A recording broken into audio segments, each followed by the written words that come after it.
1291쪽 요나서 4장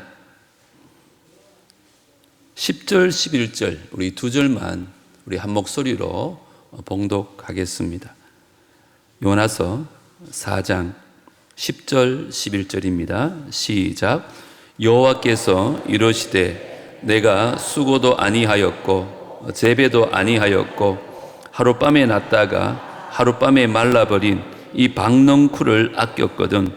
하물며 이 큰 성읍 니느웨에는 좌우를 분별하지 못하는 자가 12만여 명이요 가축도 많이 있나니 내가 어찌 아끼지 아니하겠느냐 하시느니라.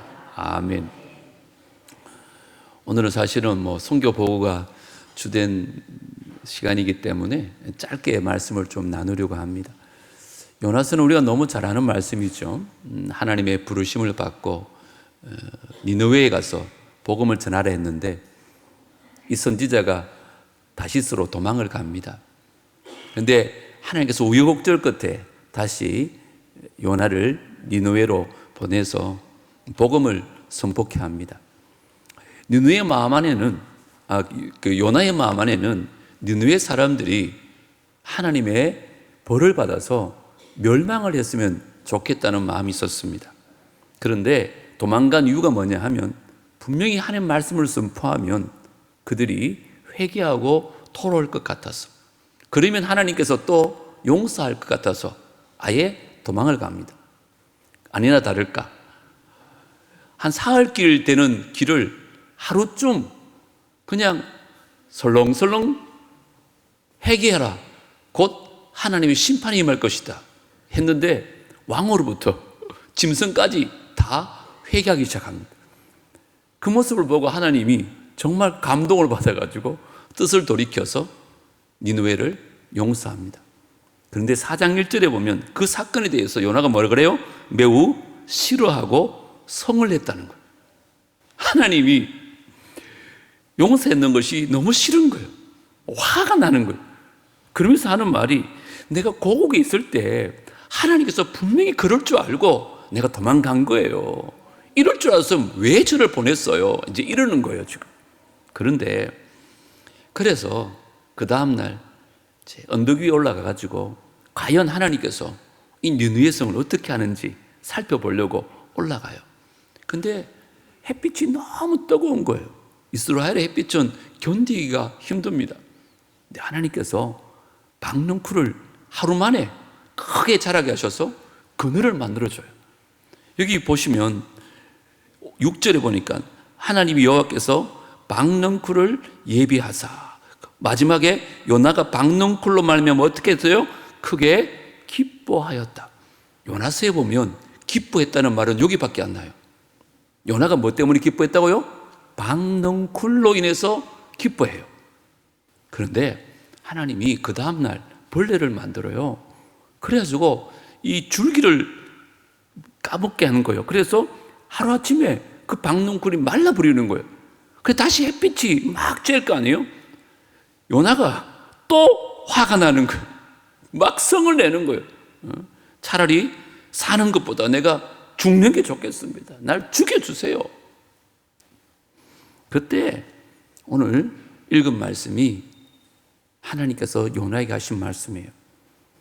얘야, 이 박넝쿨을 네가 심기나 했니? 네가 자라게나 했니? 그 박넝쿨 하나가 그렇게 아깝냐고. 네가 박넝쿨을 그렇게 아끼는데 내가 니느웨 성에 있는 그 영혼을 아끼지 않겠냐고. 이 말은 너는 도대체 뭐가 아까우느냐는 거예요. 뭐가 너의 기쁨이냐는 거예요.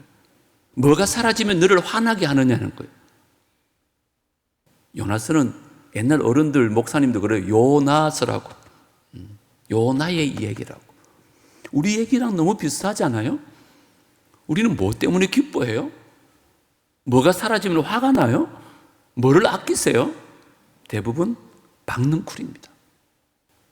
하나님의 관심인 영혼에 대해 보담도, 저 죽어가는 사람들 아무리 설교해도 당장에 내 손에 돈 몇 푼 주어지는 게 더 좋아요.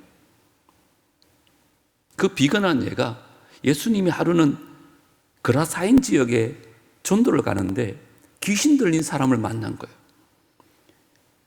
그 귀신을 고쳐주니까 귀신 들렸던 사람 안에 있는 귀신들이 돼지떼에 들어가가지고 돼지떼 2,000마리가 다 죽어버려요. 바다로 빠져가지고. 여러분, 동네 사람들이 예수님께 왔어요. 뭘 한 줄 알아요? 우리 동네에서 나가주세요. 그 말은 돼지떼 2,000마리가 그 사람보다 더 귀하다는 거예요. 그 귀신 들린 사람 한 사람 고친다고 돼지떼 2,000마리 손해볼 이유가 없다는 거예요. 뭐가 아깝다는 거예요? 돼지떼가 아깝다는 거예요. 우리들은 교회를 섬기면서 또 선교나 전도를 하면서 진짜 귀한 게 뭔지, 진짜 소중한 게 뭔지를 아셔야 돼요. 그것은 바로 주님의 마음에 있는 것입니다. 주님은 영혼을 소중하게 생각합니다. 여러분 한번 물어볼까요? 하나님이 세상을 이처럼 사랑하사 독생자를 주셨어요. 그런데 하나님이 이 세상 멀고 여러분 단 한 사람만 이 땅에 존재하는데 여러분을 한 사람을 구원하기 위해서 하나님은 하나밖에 없는 독생자를 내어주시고 예수님이 여러분 한 사람 위해서 십자가에 죽으실까요? 안 죽으실까요? 한 사람인데 나 한 사람 때문에 예수님이 죽어야 돼요? 근데 죽으세요. 그만큼 한 영혼을 소중히 여기는 거예요. 돼지떼 2,000마리가 희생되더라도 그 한 영혼이 살아나는 걸 원해요. 박는 굴이 아니에요. 영혼이에요, 영혼. 우리가 새세면 축제를 하는 것도 마찬가지고 몽골에 교회를 세우고 또 파송하고 계속 협력하는 것도 마찬가지예요. 어제 식사하면서 들었는데 오늘 말씀하시겠지만 저희들 가서 예배를 드리고 우리 청년들이 주일학교 애들을 가르치고 여름 성경학교를 했거든요. 교회가 계속 예배를 드렸는데 예배당만 없었던 거예요. 어른들은 그 당시에도 한 20명 정도 모였었어요. 우리가 교회를 세워주고 어른들을 예배도 잘 드리고 있는데 어제 들어보니까 주일학교가 우리 아이들 다녀간 후에 계속해서 예배를 드리는데 50명 이상 모인대요. 전도사님도 한 번 세우고 교사를 4분 세워가지고 애들 예배분 마치고 분방 공부도 하고 계속 애들이 교회에서 예전에 우리 어릴 때 교회 가면 먹을 것도 주고 세상 문화보다 교회 문화가 앞서니까 아이들이 교회에 많이 모였잖아요. 똑같은 일이 일어나는 거예요.